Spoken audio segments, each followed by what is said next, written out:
اور حضرت عمر کے زمانے میں کیسر و کسرا کو فتح کیا گیا اور وہ کنگن لائے گئے، حضرت عمر کی بارگاہ میں پیش کیے گئے۔ حضرت عمر نے کہا میں نے رسول اللہ سے یہ سنا تھا کہ یہ کنگن سراقہ کے ہاتھ میں ڈالے جائیں گے، یہ لے جاؤ اے مسلمانوں، یہ امانت ہے۔ اور لے جا کر کے حضرت سراقہ کو پہنایا گیا۔ میرے مصطفیٰ کی زبان سے جو بات نکلی وہ ہو کر رہی، چاہے دن برباد ہو، سال برباد ہو، 100 سال بعد ہو، لیکن اتنی بات یاد رکھنا، زمین ٹل سکتی ہے، زمانہ ٹل سکتا ہے، میرے مصطفیٰ کا فرمان کبھی ٹل نہیں سکتا۔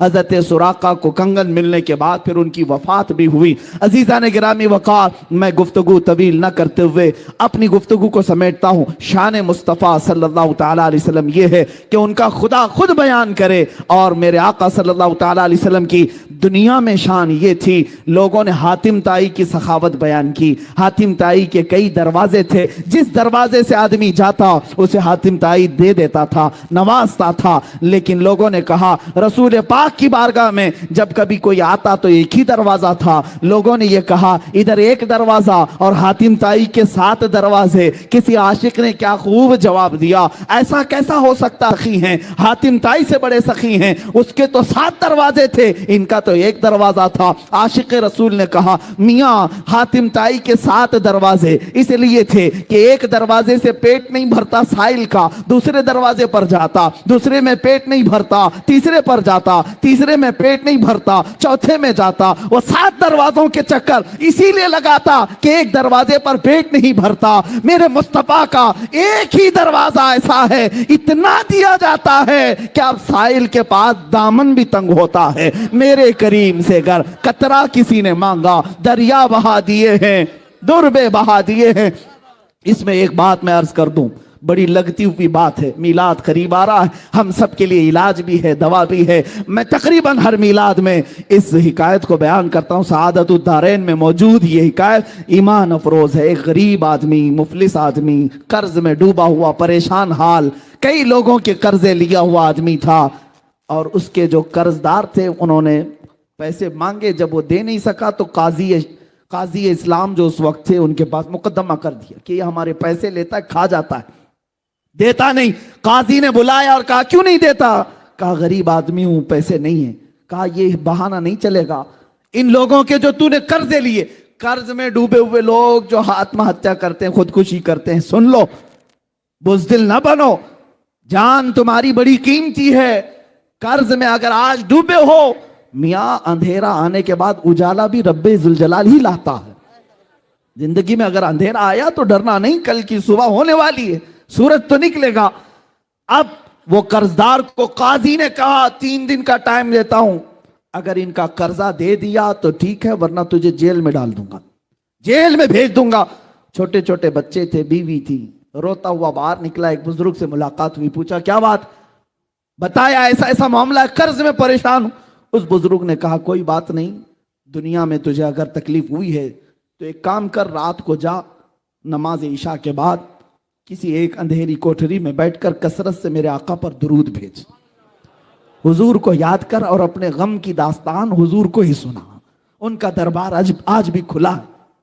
اس نے اس بات میں ہمت محسوس کی اور گھر آیا، رات کا وقت جیسی ہوا، نماز عشاء کے بعد کمرہ بند کر کے ایک اندھیری کوٹھری میں رونے لگ گیا۔ اور جب کسی پر غم آ جاتا ہے تو بے اختیار آنسو بھی نکلتے۔ درد اس طرح کا تھا کہ کوئی چیز اس کے پاس نہیں تھی، بیوی بچوں کو پالے کیسے اور قرضہ ادا کیسے کرے۔ روتا روتا درود تو پڑتا رہا، اور جب کافی رات ہو گئی، آنکھ لگ گئی، وہیں گر گیا، بستر پر لمبا ہو گیا۔ اور میرے عزیزو یہی وہ رات تھی جب خواب میں تاجدار مدینہ تشریف لائے، میرے آقا صلی اللہ علیہ وسلم تشریف لائے۔ اللہ اللہ، وہ آفتاب رسالت، چمکتا ہوا چہرہ، گلاب کی پنکھڑیوں والے لب، جب میرے آقا تشریف لائے یہ کھل گیا، اور خواب میں ہی میرے آقا کے قدموں میں گرا۔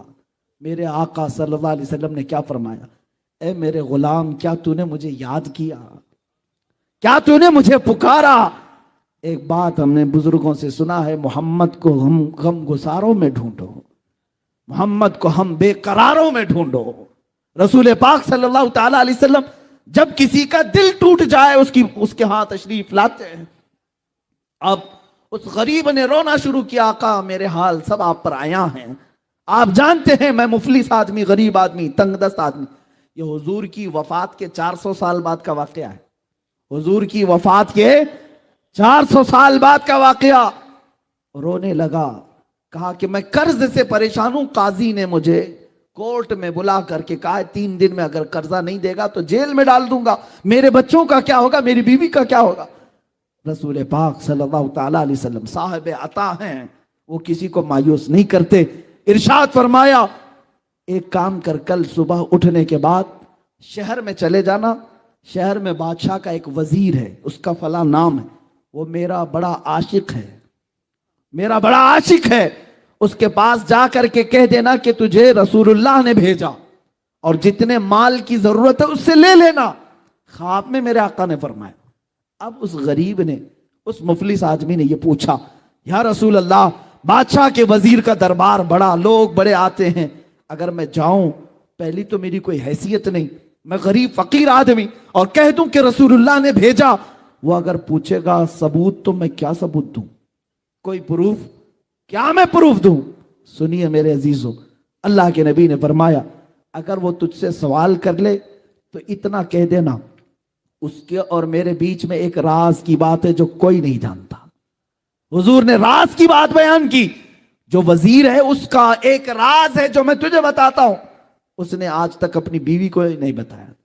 وہ روزانہ رات کو سونے کے بعد سورج نکلنے سے پہلے تک 1000 بار مجھ پر درود بھیجتا ہے.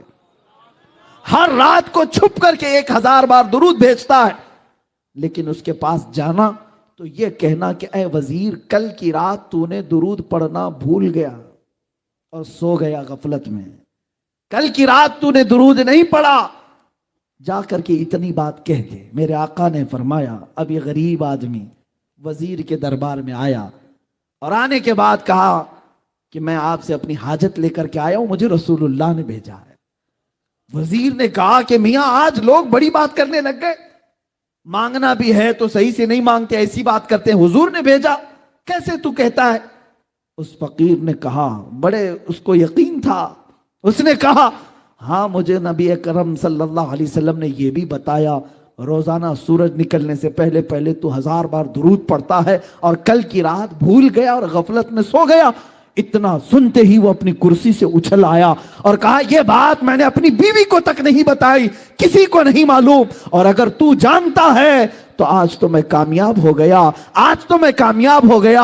اب مجھے یقین ہوا کہ میرا درود حضور تک پہنچ بھی رہا تھا, میرے آقا سن بھی رہے تھے. اے آنے والے بتا تجھے کیا چاہیے. اس نے کہا میری یہ حاجت ہے. اس وزیر نے کہا ایک دو نہیں, میرا پورا خزانہ تیرے لیے ہے. آج تو نے جو بشارت لائی ہے, آج جو خوشخبری لائی ہے, وہ میری زندگی کی معراج ہے. جس مصطفیٰ کے لیے میں رات بھر بیٹھ کر کے درود پڑھتا تھا, ایک غریب نے میرے مصطفیٰ کی بشارت میرے گھر تک لائی ہے. عزیزان گرامی وقار, وہ خوش ہو کر بہت سارے مال سے اسے نوازا. سنو ابھی واقعہ ختم نہیں ہوا, اصل بات تو یہاں شروع ہوتی ہے. اب وہ لے کر کے آیا, 2 دن بھی نہیں گزرے تھے, قاضی اسلام کے پاس آیا اور قاضی صاحب سے کہا ان قرضداروں کو بلاؤ جو مجھے بار بار قرض کا تقاضا کرتے ہیں, مال کا تقاضا کرتے ہیں. انہیں بلایا گیا. قاضی اسلام عدالت کی کرسی پر بیٹھے اور اس کے بعد اس مفلس اور غریب نے کہا آج جس کا جتنا قرض ہے سب دینے کو تیار ہوں, مال بھی میرے پاس ہے, پیسہ میرے پاس ہے, سب دے دوں گا. قاضی نے اس کی بات دیکھی اور سنی تو کہا بیٹھ جا کرسی پر تھوڑی دیر کے لیے. تھوڑی دیر بٹھانے کے بعد اب قاضی جو مقدمے میں شروع میں 3 دن پہلے جیل کی دھمکی دیا تھا, اب کہتا ہے اے مفلس غریب آدمی, آج کی عدالت میں فیصلہ بدل گیا ہے, تیرا قرض میں اپنی جیب سے ادا کروں گا, تیرا قرض میں اپنی جیب سے ادا کروں گا. وہ کھڑا ہو گیا, پوچھا 3 دن پہلے تو تم مجھے جیل میں ڈالنے کی دھمکی دے رہے تھے اور آج اپنا قرضہ, میرا قرضہ تم اپنی جیب سے دینا چاہتے ہو, یہی بات 3 دن پہلے بھی کر سکتے تھے.